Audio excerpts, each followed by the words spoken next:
This is it. This is the official radio station for the 33rd Annual Convention and Exposition of the Home Builders here in WFAA, Dallas-Fort Worth.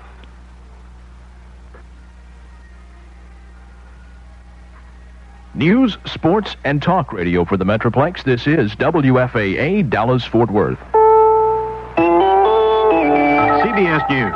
The call for expelling Jimmy Carter from the American Legion is out of order, according to the organization's national commander. But he says that doesn't change the Legion's belief that the president erred in pardoning Vietnam War draft evaders. I'm Mike Stanley reporting on the CBS Radio Network. The call for lifting the president's American Legion membership card came from the State American Legion Convention in Hudson, Wisconsin. Delegates voted unanimously for a resolution calling on Mr. Carter's post number 2 in America's Georgia to oust him and further urged that he never be allowed membership in the Legion again. National Commander William Rogers says he was astounded by the action and told CBS News it was out of order. He explained expulsion action must be initiated by a member's own post, then is reviewed by state and national executive committees. But his repudiation of the Wisconsin Legion action, said Rogers, doesn't mean he's changing his assessment that the pardon is socially divisive. The American Legion's position is, of course, unchanged. We believe that each case should be tried on an individual basis, whether it be evader or deserter. Mr. Carter said that he agreed that the deserter should be tried on a case-by-case basis. And we think his priorities are misplaced. We think that the priority should go to those millions who did serve their country. One of the draft evaders, a Toronto high school teacher who hasn't returned to this country since 1969, Sunday saw what it was like to cross the border and walk once again on U.S. soil. Tony Rodriguez visited in Buffalo and, though enjoying being able to do so legally, expressed concern for those still unable to return. I really hope that someday they'll be able to see that we had to do that against the war because it was a very bad war, and I certainly hope, too, that I'm only half of the issue. There's still all those deserters. People, I know that's a more serious thing, but I certainly hope that someday they'll be able to come back also with the same sense of relief that I have. Rodriguez went back to Toronto, saying it was nice to visit with his friends, but that he wanted to think about the whole experience. A White House spokesman says Agriculture Secretary Bob Bergland will go to Florida to survey freeze damage to citrus and vegetable crops and discuss the situation with state officials there. Governor Ruben Askew already has declared Florida's agricultural counties disaster areas, and an application for a federal declaration of disaster is expected when further detailing of the extent of damage has been compiled. Milder temperatures Sunday reduced pressure on gas and heating oil supplies in most sections of the country. Lingering sub-zero weather in parts of Ohio, however, impelled Governor James Rhodes Sunday night to declare a statewide natural gas emergency. The order broadens a statewide energy alert he declared in an executive order last week. Ohio's legislature will convene in special session Tuesday to see what it can do about the worst energy crisis in the state's history. Senator Henry Jackson, the Washington Democrat, says he believes Congress now is ready to come to grips with setting up an energy department that is able to operate effectively. Our problem in the past have been vetoes, and I think we're over that one now, and I see are moving quite rapidly now to reorganize and set up a Department of Energy for the first time, in which we can get everything under one roof, and then hopefully an all-out effort on conservation. We waste energy right and left. I mean, the worst participant in all of it is the automobile. Detroit has to be told that thou shalt not turn out any more of these gas guzzlers. Some 8,600 striking auto workers at General Motors' Saginaw Steering Gear Division ratified a new local contract and began returning to work Sunday night. GM officials had feared a lengthy strike in the 7-plant complex. Since it's the only facility making steering gears for GM cars, a protracted shutdown there would affect all of the company's other plants. One other GM plant, the one at Doraville, Texas, which turns out 1,000 cars a day, is shut down because of the gas shortage. Both GM and Chrysler are threatened with more strikes this week over local contract issues. In all, more than 100 United Auto Workers units have yet to agree on local issues in contract negotiations that began last summer. Now this. I'm Ray Brady of CBS Radio's Today in Business. Every day, Monday through Friday, my reports on the business scene bring you headline news, background information, sometimes interviews with government, industry, or investment people. All sorts of items you'll find helpful in understanding national and international business and monetary affairs. For the latest in current activities and a look toward future trends, tune in Today in Business, Monday through Friday, here on the CBS Radio Network. Looks great on you. We'll take in the waist a little bit. This suit has no label. Nobody cares about labels anymore. Nonsense. Why, you wouldn't file a tax return without using a label. A tax return label? Sure, the peel-off label the Internal Revenue Service sends you with the tax package. It has my name, address, and Social Security number already on it.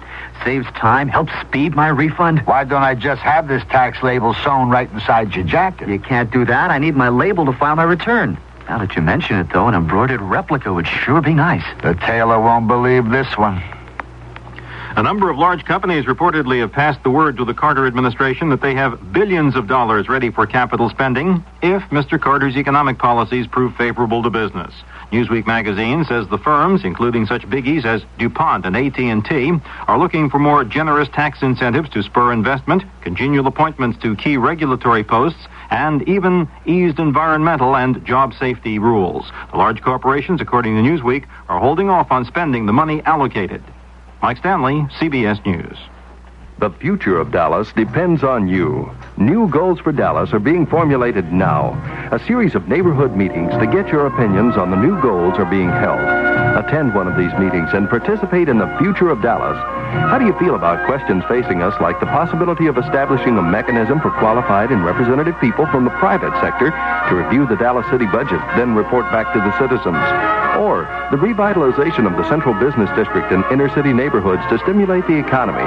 How do you feel about the establishment of a regional transportation authority to finance and operate major inner-city systems?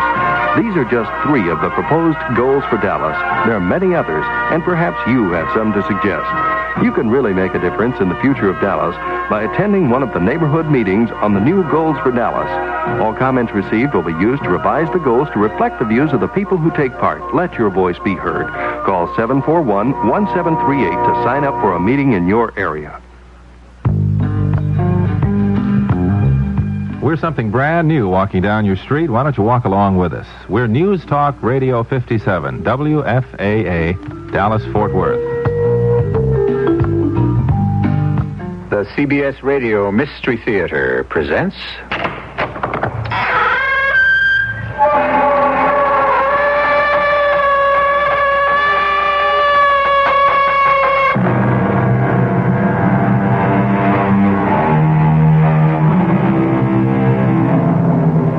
Come in. Welcome. I'm E.G. Marshall. We live in a permissive era. No holds barred. All the taboos are swept away. Anything goes, and the sky is the limit. Do you sometimes yearn a little for an older day with a rigid code of living and an automatic acceptance of certain standards? The flag, the Marines, our country, right or wrong, and Mother with a capital M. Let's ponder that as we listen to this story. I don't want it to be this way, Megan. But that's how it must be. If it is to be, and why not Hank, if you want to take the risk? What risk? Oh, don't worry, my sober-sided Philadelphian. I won't blow any whistles on you. I'll be glad to be your handmaiden. But what will you be to me? Your slave. Your willing slave. Remember that. I may call you to account one day.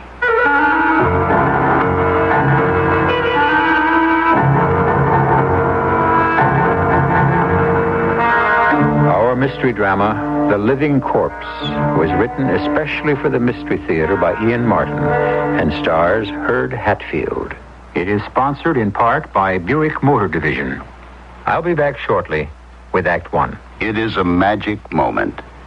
You are at your Buick dealers, about to drive home in your brand new Buick LeSabre. It's lean and trim, classic lines. It looks quite unlike any full-size Buick you can remember.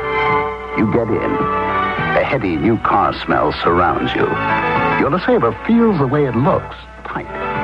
You turn the wheel a little, No wasted motion in this car. Big brushed metallic gauges look back at you. That V6 engine is doing great. You rub your hand on the seat. 6 people could be really comfortable in here. You swing into your driveway. Your wife, the kids, the dog, everyone but the parakeet descends in the car and gets in. Off you go to nowhere in particular. Life and your new LeSabre are great. Maybe the dog shouldn't sit on the seats.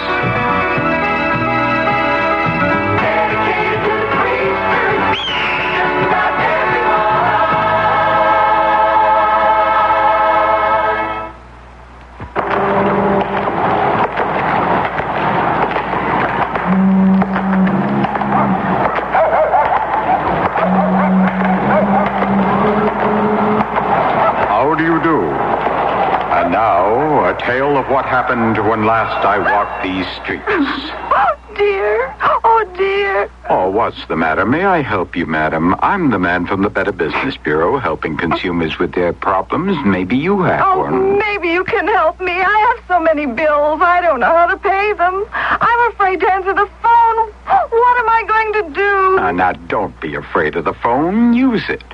Call the people who are dunning you. Perhaps you can work out a revised payment plan which will satisfy them and take the pressure off you. Oh, thank you. Now, can you give me some money for a phone call? And that's the way it was.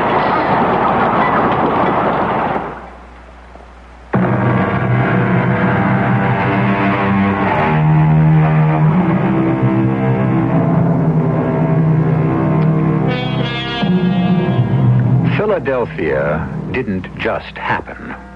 It was planned. 2 main streets, Broad and Market, bisecting each other at the center of town. 4 squares in each quadrant, of which the only one we need pause to consider is Rittenhouse Square.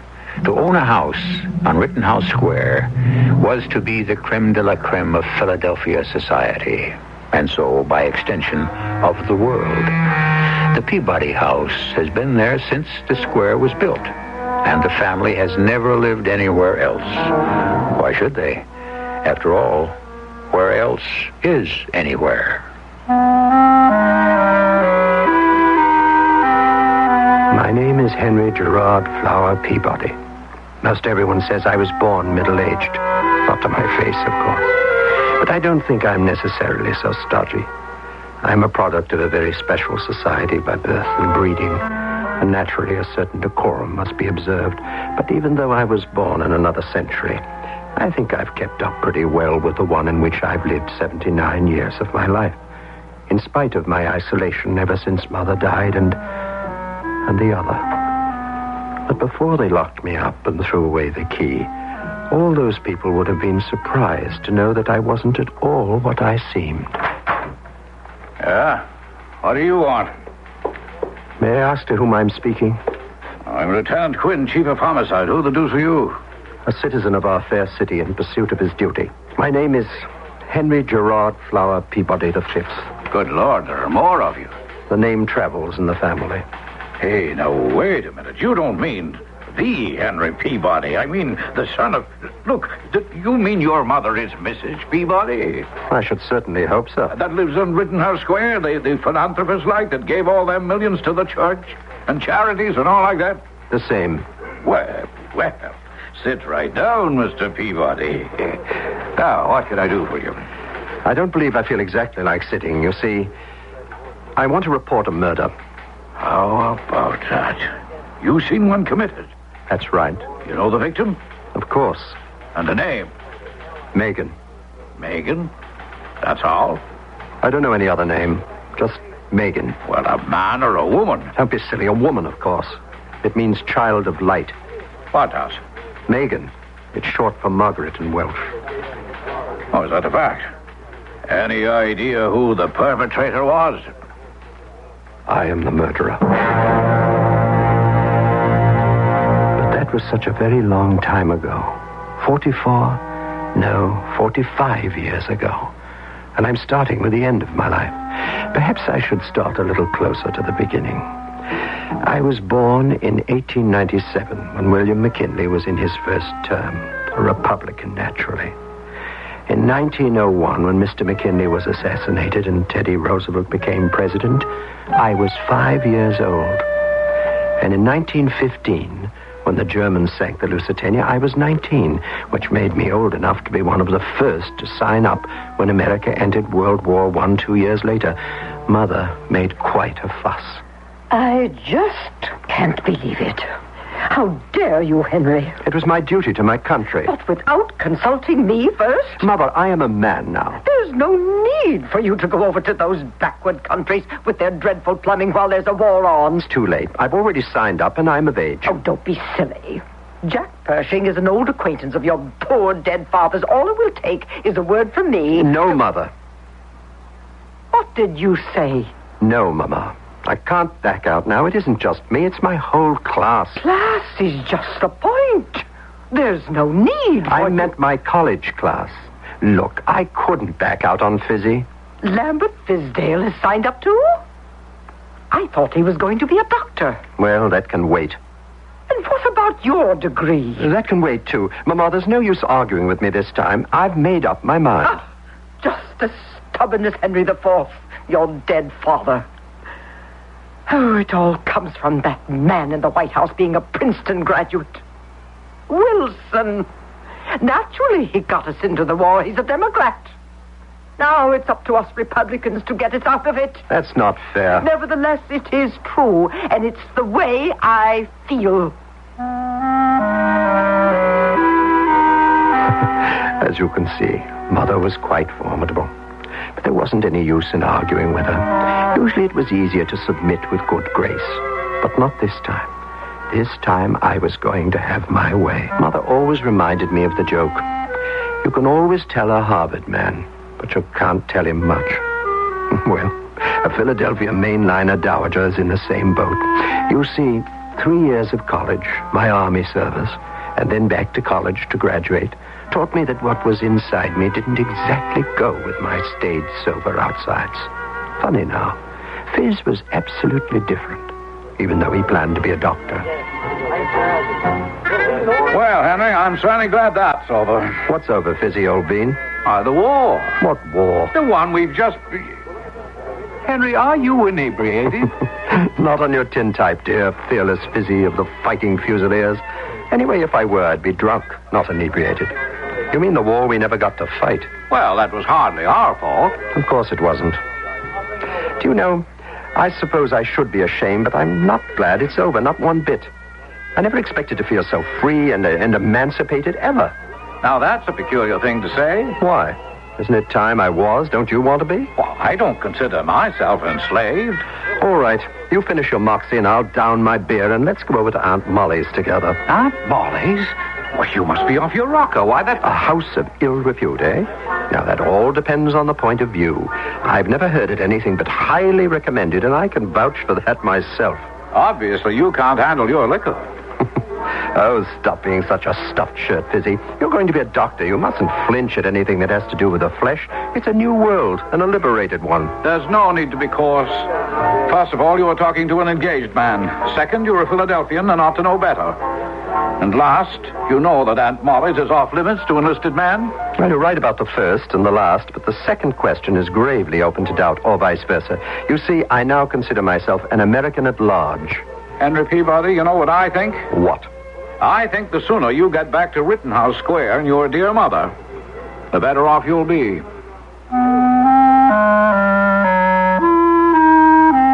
Oh, dear Fizzy, I couldn't have agreed with you less. I'd had my taste of how the other half lived, and it lingered sweet and pungent in the mouth and in all the vitals. I'm afraid those first 2 years after the war, I was both an enigma and a terrifying, inexplicable burden to my mother. But I felt that my cutting of her apron strings was something we both had to face. Until that terrible day when her life began to come to an end. Darling, what is it? What's happened? I don't know. I've been getting rather tired these days for some reason, and...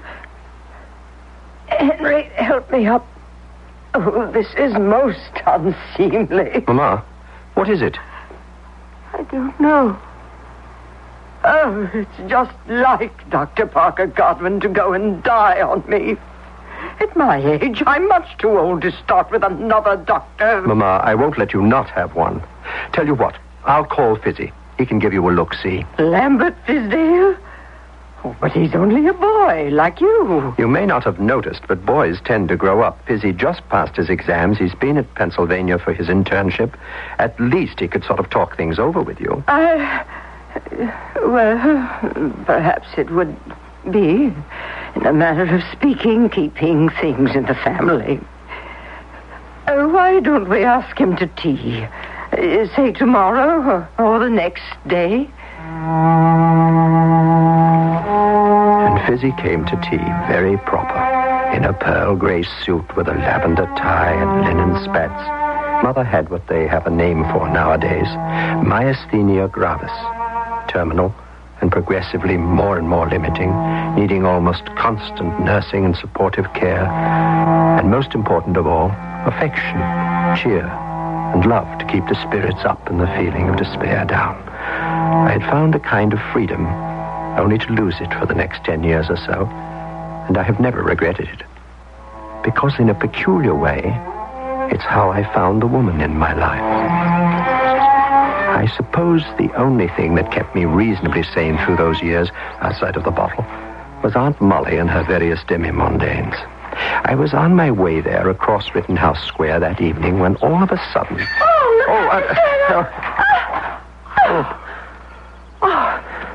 I'm sorry. I haven't had much practice. You mean in knocking people down? Here, let me help you up. Oh, no. No, thank you. No. Oh, I meant in riding a bicycle. Well, I should think not. Are you hurt? Oh, no. I never get hurt. Oh, but you, sir, are you? I don't think so, Miss... My name is Megan. Miss Megan? No. Megan. Just Megan. I was wounded to the heart, stricken with love at first sight. Oh, Megan, you're a taste in my mouth like spring strawberries, a smell like early hyacinths, a sound in my ears of my blood coursing through my veins. You were the beginning and the end, a symbol of life and death, yours and mine together. You were the best thing that ever happened to me, and the worst. I cannot think of you as evil, and yet you were born to destroy.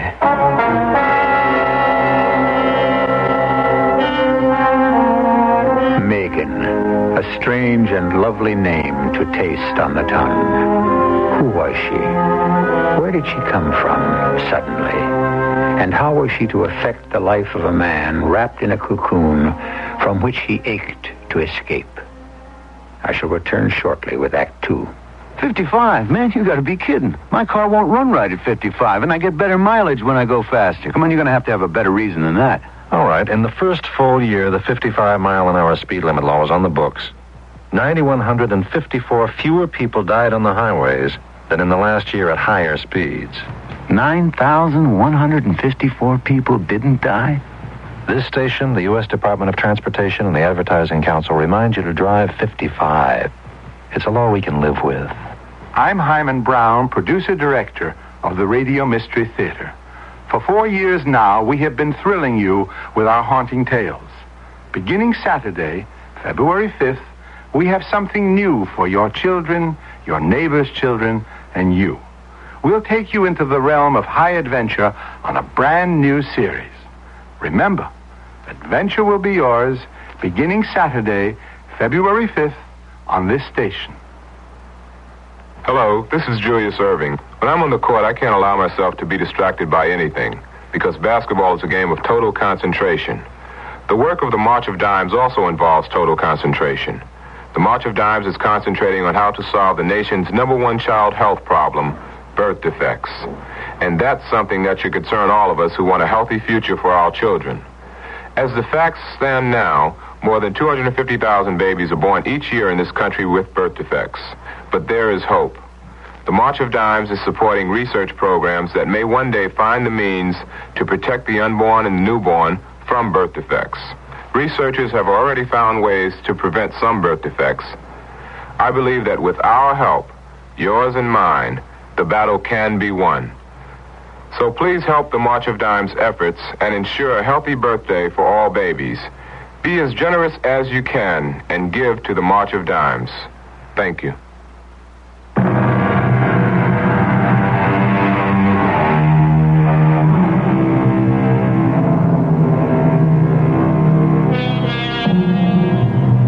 It was Prospero the magician in Shakespeare's play The Tempest who said that we are such stuff as dreams are made on. But he also went on to add, and our little lives are ended with a sleep. For nearly 50 years, Henry G.F. Peabody V has lived a strange life that sleep has not rounded or death come to still. Where has he lived it, and how? That's his story, not mine.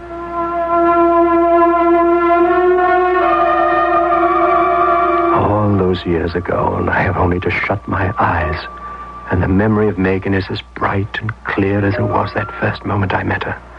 Was she tall, short, blonde, or brunette, brown-eyed, or blue-eyed? I can't answer you. Not because I don't remember, but only because I seem to remember she was all, or any of those. She was woman. She was desire. And she was glowing with an inner light that seemed to me to be the answer to all life and love. Megan. It's a lovely name. It's short for Margaret, and it's Welsh.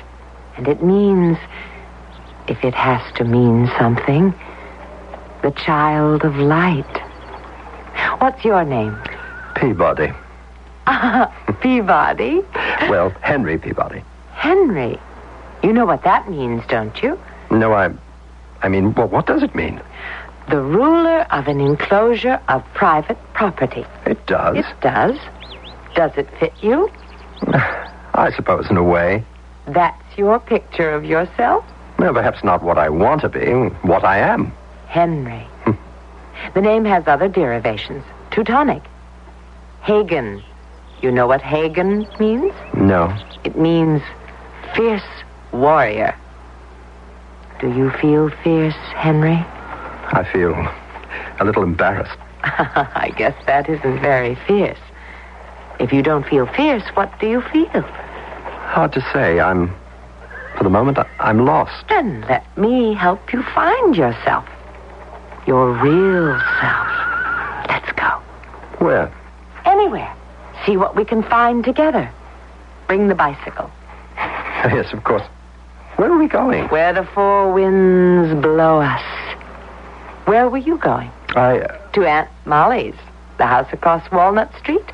What do you know about that? I know a lot I shouldn't know, and I wish I knew more than I've been allowed to. Who are you? What's your whole name? Megan. That's all. Enough. Take me as I am or not at all. I know. Let's go skinny dip in the fountain. What? You heard me. I'm going. Take off your clothes and join me. I can't, Megan. I can't. You can do anything you want if you're only fierce enough, Henry. But it's insane. What would my mother or anyone say? A Peabody bathing nude in the fountain in Rittenhouse Square? Try and shed your Philadelphia crust. Shuck it like a snakeskin and be who you are. Who you want to be. Want to be. Want to be.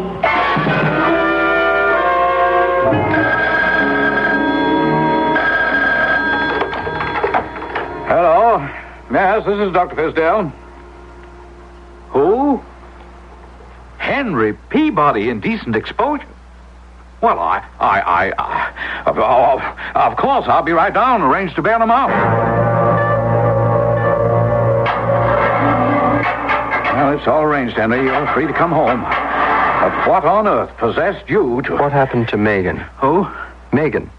The girl who was with me when I was arrested. Henry, there was no one with you. You were all alone in your birthday suit paddling in the fountain when you were arrested. I was alone? Is that all you're worried about? Have you seen the coverage in the bulletin? Did Mother? So far, I hope not. It's enough to send anyone into a decline. Now, my advice is to pay the fine, hush it up, and get back to the center track. You mean the main line? If they'll let you climb aboard. Henry, what possessed you? A girl who summed up all I was missing in life. And maybe you, Fizzy. Well, speak for yourself, Henry. I'm not in the process of going loony. What does that mean, going loony? I suggest you take a good, long, hard look at yourself and then ask me that question again. Now, let's get into old Lizzie, and I'll drive you home. If you'd asked me then, I suppose I'd have thought of it as my bill of divorcement, a term that was current. Certainly from that moment on, I was cut off from, not exactly ostracized, but just avoided by most of my acquaintances. I didn't care, actually. I had the long tribulation of mother, and here I'm only speaking of the physical problem of caring for her. And I had this other life, half-life, dream existence, whatever it was with Megan. Yes, Hank? I wish you wouldn't call me that. Oh, do you? Would you rather I said Henry Gerard Flower Peabody Fifth? You know I don't like that either. And I don't like it neither. That's why I call you... Hank. All right. Hank it is. Only... Only what? Only these chance meetings in the park. It's not enough, Megan. There has to be more between us. Why, Hank, are you making a proposal? No, well, all I meant was, can't we meet somewhere else? You should shun me, Henry. Why? Because I'm not safe. You don't know me or anything about me. Megan, I want to take you home to meet my mother. Oh, I don't think so. I don't think she could ever see me for dust. Why not? I have no family, no background. I'm not very safe at all. You want to take a girl home to meet Mother, take Prudence Holmes or Deborah Williams. I don't want Prudence or any other girl. I want... You want what? Me? Yes. Oh, Henry, ruler of the enclosure, be careful. I'm very dangerous. Who knows who I am? I might be Bronwen, the love goddess, or from Glencook in the southwest county of Dufed. Should you look below my left arm for the blue half-moon mark of the witch, or maybe if you listen too close, you might find me one of the 3 birds of Rhiannon. The what? Did you ever hear tell of them? Their song was so sweet that they could sing the dead to life, or put the living into the sleep of death. Don't I worry you, Henry? Don't I frighten you? No. You only make me love you more. I want to be with you. Live my life with you. Are you sure? It wouldn't be easy. I have no conscience, you know. Is that why you left me alone with the bicycle and not a stitch of clothing waiting in that pool? Oh, poor Henry V. What did you say when the policeman caught you? Once more into the breach? I'd rather have said once more into the breeches. But that's past and done. We've seen each other enough since then. Megan, there has to be a way I can spend time with you. How then? I've taken a little apartment on Chatham Street. Could we meet there? Or better still... would I move in and be there for you to come to? I don't want it to be this way, but But that's how it must be, if it is to be. Well, why not, Hank? If you want to take the risk. Risk?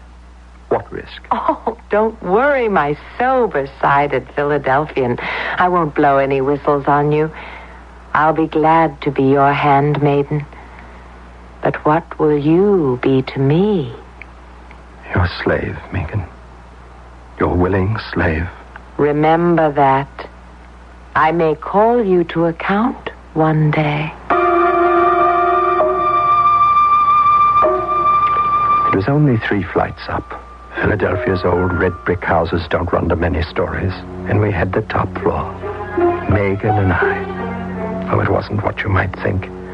Just a place to be alone, to grow drunk on the fragrance of her, to live a dream, richer and more satisfying and soothing than any distillation of poppy seed or that bitter derivative of the cocoa plant, cocaine. A shield against the world that battered me every day. Henry? Henry? Yes, Mother. Where do you keep disappearing to? You're never about when I want you. I'm sorry. Far be it from me to complain, although I am dying by inches. I don't expect you to be at my beck and call every instance, of course, but these long absences, where do you go? What do you do? I have to get out of the house now and again, Mother. Well, naturally, of course. But you always seem to pick the moments I feel my worst. One of these days, during one of these unexplained absences, I'll slip away. And you'll never forgive yourself, I hope, for not being here to brush back the angel of death. If I at least knew where to reach you. Well, sometimes I'm just taking a walk. Or having lunch with someone like Fizzy. Don't mention Lambert Fisdale's name in this house. He's the one who made a chronic invalid out of me. Mama, he only diagnosed your problem. He didn't give it to you. You mustn't think you're dying. I have no intention of doing so. That's the spirit. You'll outlive us all. Well, I don't know about that. But I do plan to live out my 70. And that gives me a long time to go. I felt sick to my stomach at the thoughts that raced through my head. She probably would. And it was an eternally long time. And I was trapped. Hopelessly trapped. I carried a splitting headache with me to Chatham Street, and it was a long time alone with my darling, my head on her lap, her hand gently stroking my brow, before I felt the tension beginning to ease. Feeling better, Hank? Yes. Oh, you've got to do something about it, you know. Something about what? Mama, if you want to have me, or anyone like me... What are you talking about? You know, there's no use taking me home to meet her. She wouldn't understand about you. And if Mama doesn't understand, you can't run away, can you? She has the money. I have no job. I don't know what kind I could get, but whatever it was, it would be a long time before We've been all over this before ad nauseum, Hank. You know as well as I do. There's only one way to make Mama loose the purse strings. How? For her to die. But myasthenia gravis, there's no definite prognosis. There are constant remissions and the progress is slow. There's no telling when that will happen. Oh, yes, there is. What do you mean? Well, if she won't die by herself, you'll just have to arrange it for her, Hank.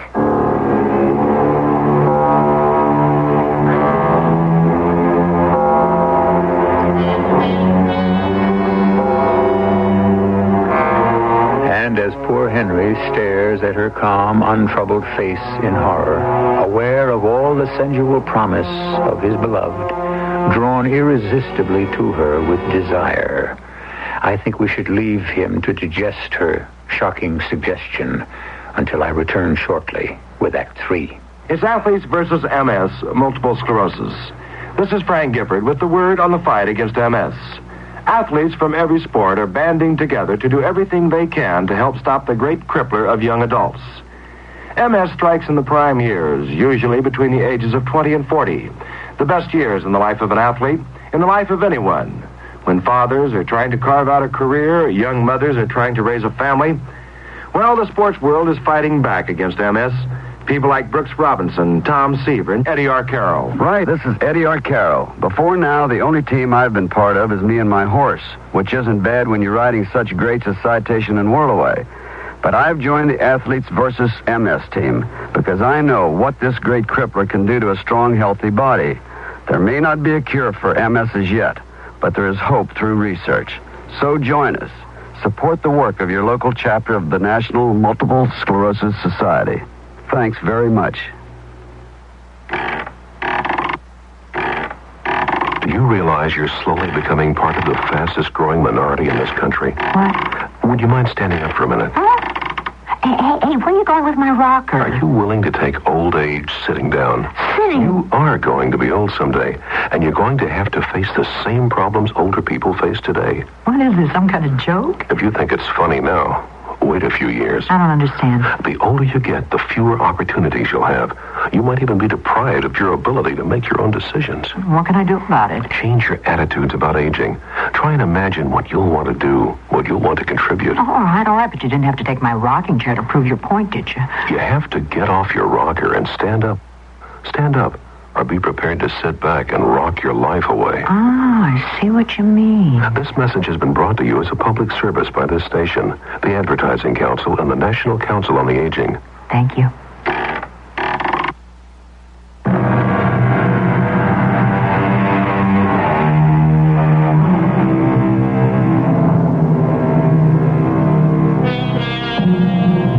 Murder? Is that what the ethereal Megan is suggesting? Is she perhaps, after all, as she herself hinted, a descendant in the second decade of the 20th century of some ancient line of Welsh witches? Or is she just a Welsh girl from West Philadelphia on a predatory quest for a rich man? Or for that matter, any girl who just is trying to create an air of mystery to gain what? Wealth? Social position? Power? Even today, across that gap of nearly half a century, the stinging shock that jolted me as I faced Megan and her amazing suggestion still sears and burns. Why not? She's going to die. But in her own good time. What's good about it? It could take years, and we're not growing any younger, either of us. Stop it. Stop it. Don't say anything. Oh, sooner or later, you're going to have to face it and make your decision. No, Megan. Yes, and it will have to be sooner, Hank. Sooner than soonest. I told you. I can't wait for life to come to me. It's slipping past too fast. I have to go out and grab it. Gobble it up while I can still digest it. Catch it before it passes me by. I won't listen to you anymore. I'm not going to stay. No, you can't run away from me, Hank. I have you in my spell. You can't get away. I can and I will. The faster you run, the closer I'll be on your heels. You can't get away. Never, never until she's dead.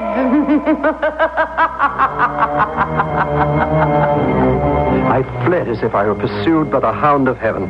I was smothering, suffocating, my stomach churning, her laughter ringing in my ears. And then I was out into the front door, stumbling blindly into the street, the door closing behind me, careless of my usual precautions, before leaving that secret clandestine rendezvous and running full tilt into Fizzy before I could stop myself. Good Lord, man. Why don't you look where you're going? For heaven's sake, Henry Peabody. Where have you been hiding yourself lately? Sorry, Fizzy, accident. I didn't see where I was going. Can't stop. You look as if you'd seen a ghost. Whatever it is, you're in shock, Henry. We've got to get you at least sitting down for a moment. Now, come on now. Lean on me. I'm taking charge for the moment.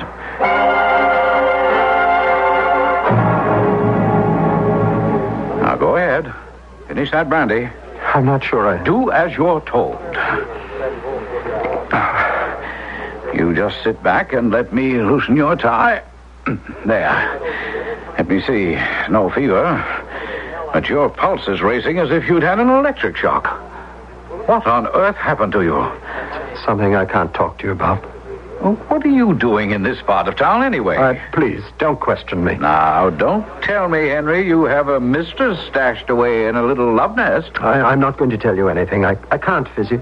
I wouldn't dare. But it's all in confidence. I wish I could ask for help, but I can't. There's no way. I'm speaking first as a doctor. I don't need a doctor. Well, then, as a friend. Or a friend. And I'm telling you, you do. I don't know what's happening to you, Henry, but you're a nervous wreck.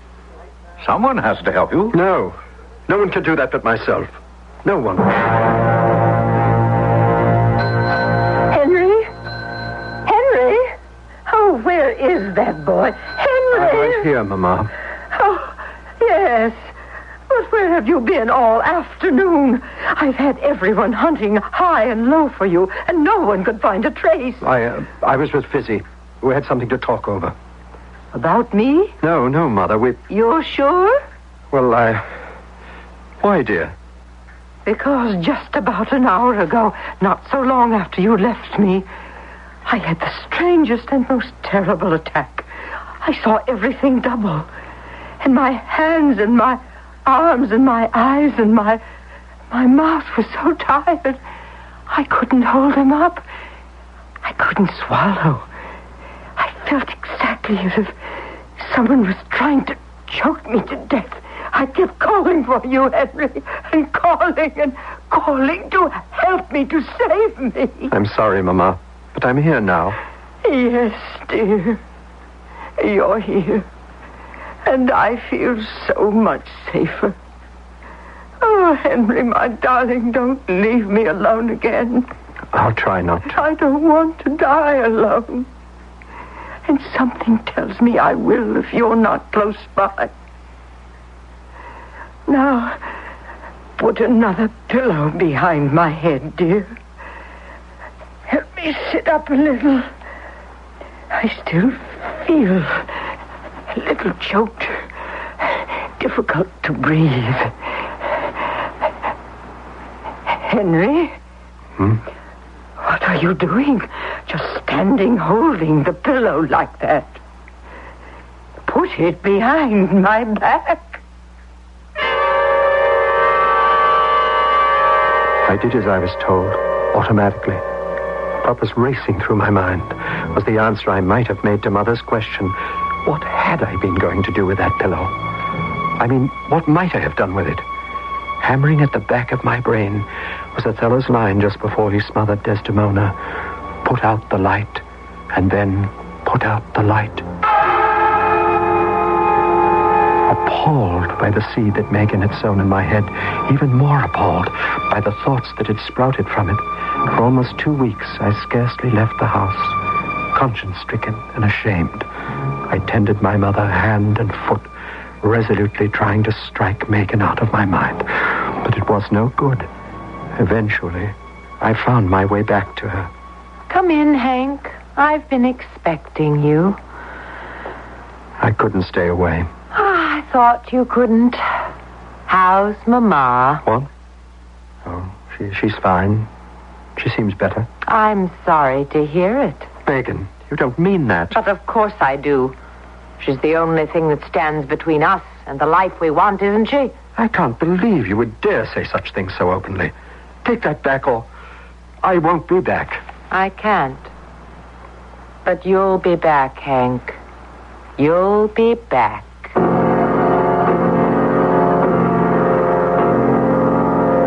I swore I wouldn't, but the pull was too strong. Besides, there was something about the way she looked. Within a week, I was back. Come in, Hank. What happened to your key? I forgot it at home. I can't stay long. Oh? How's Mama? I don't want to talk about her. What do you want to talk about? You. I thought the last time I was here that you didn't look well. In what way? I thought maybe you weren't getting enough to eat. That isn't what you thought.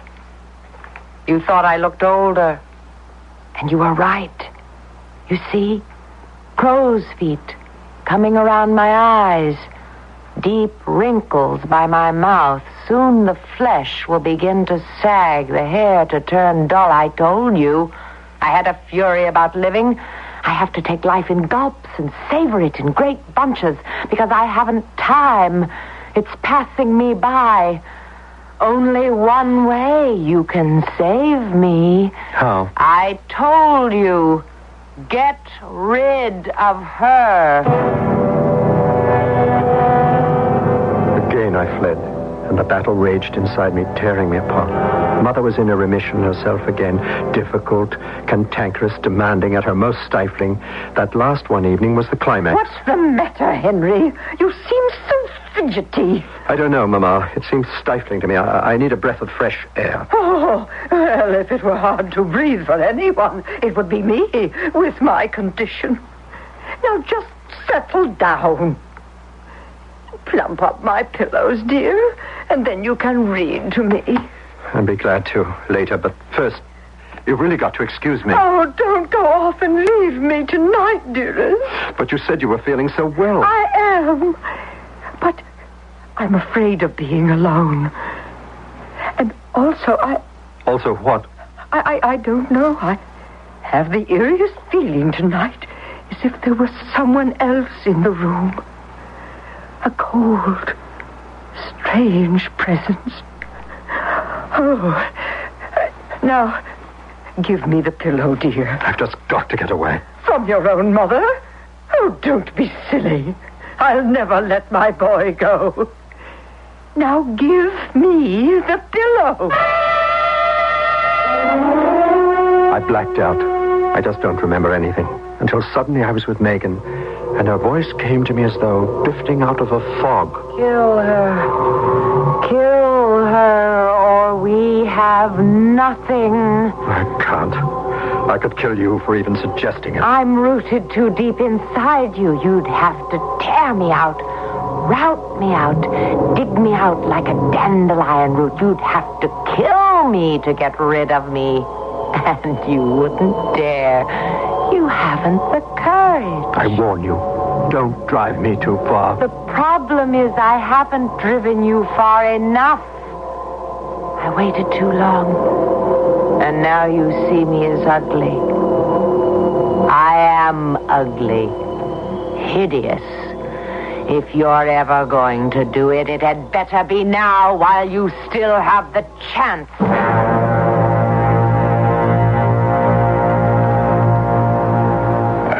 This is the apartment where you killed her? Yes. You say you smothered her with a pillow? That's right. Where is she? In there. The bedroom. All right, stay with him, Sergeant. I'll go have a look-see. What is going on here, Mr. Gerard?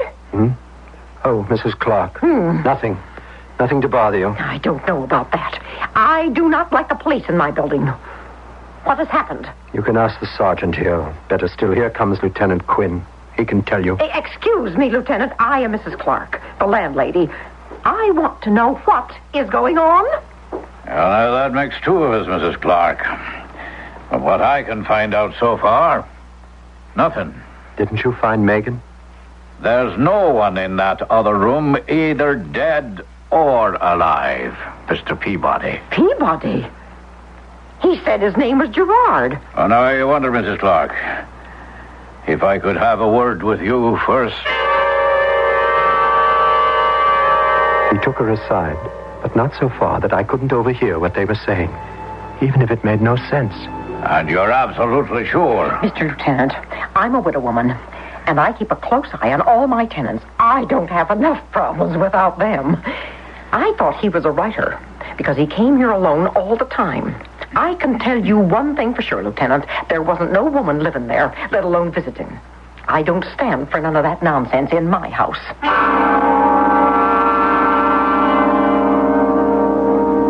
Where have you been, Henry? Does it matter? I think it does. Your mother. What about Mama? Why, she's dead, Henry. The maid called me. She was dead when I got here. How? Respiratory failure. You mean she just stopped breathing? Well, it's not uncommon in her condition. I just wouldn't have expected it so suddenly. I don't know what you're trying to suggest, Lieutenant. Smothered? Why? Well, I can only tell you what my report will be, and I'm quite sure an autopsy wouldn't change it. Cause of death, acute myasthenia gravis resulting in respiratory failure. About the other, as a doctor, there never was any woman named Megan. She was a phantom, a figment of my poor friend's disordered brain. So long ago. Nearly 50 years. Fizzy is gone. The lieutenant. Megan. Mama. Only I live on. For what? Oh, I'm happy enough here. I'm not nearly so mad and disjoined as they like to think me. And thank heaven there's enough money. Why do I stay? I'll tell you why. First, because I'll never admit there was no Megan. A man has to have at least one woman to love and cherish and remember in his life. And second, damn if they only knew. I believe I killed someone. Smothered her with a pillow till she could breathe no more. If it wasn't Megan, then it could only have been my mother. That's a real horror for which I deserve to be punished.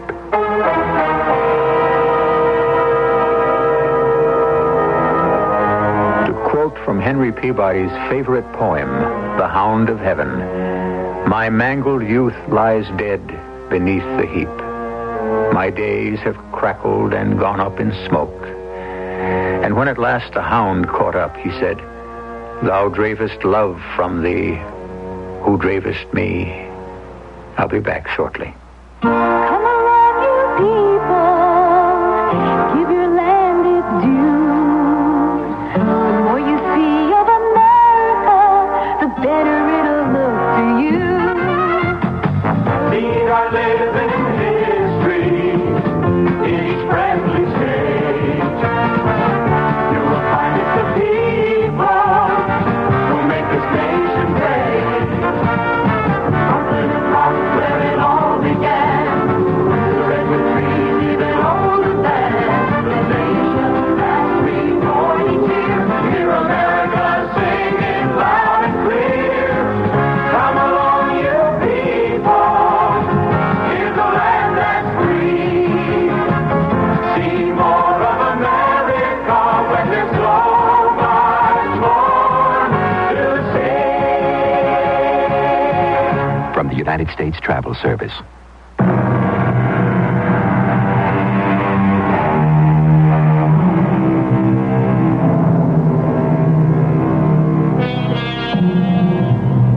The mores of any society are a pendulum that swings from side to side under the pressure of events and the changing whim of human nature. If we are permissive today, we were equally repressive yesterday, or will be tomorrow. Why does the human spirit always act and react so violently? Somewhere in the middle would be the best, wouldn't you say?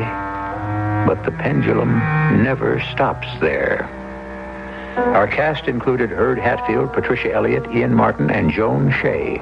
The entire production was under the direction of Hyman Brown. 4! Oh, not in the water again. Well, the other guys are going to think I'm worried about my tax audit, but I'm not. I'm just a lousy golfer. An audit is very straightforward. It's just a check to see if I owe them or they owe me. I keep good records, so there shouldn't be any problem. If I don't agree with the auditor, well, I have the right to appeal through the IRS and the courts.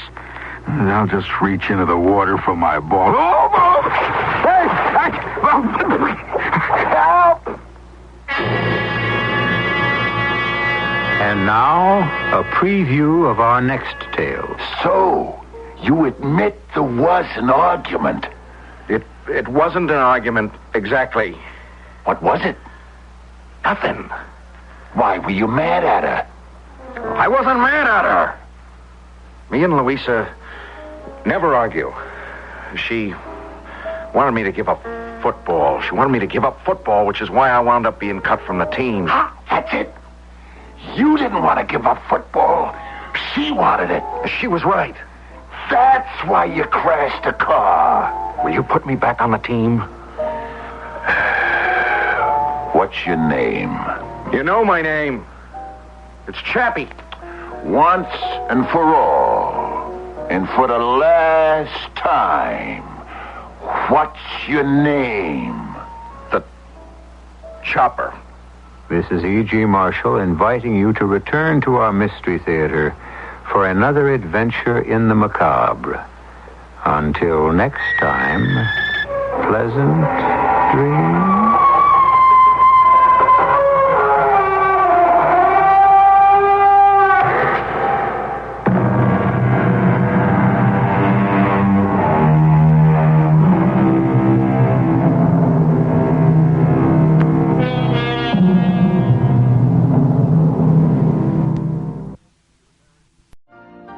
You've been listening to the OTR Gold Network. Find more classic radio at otrgold.com.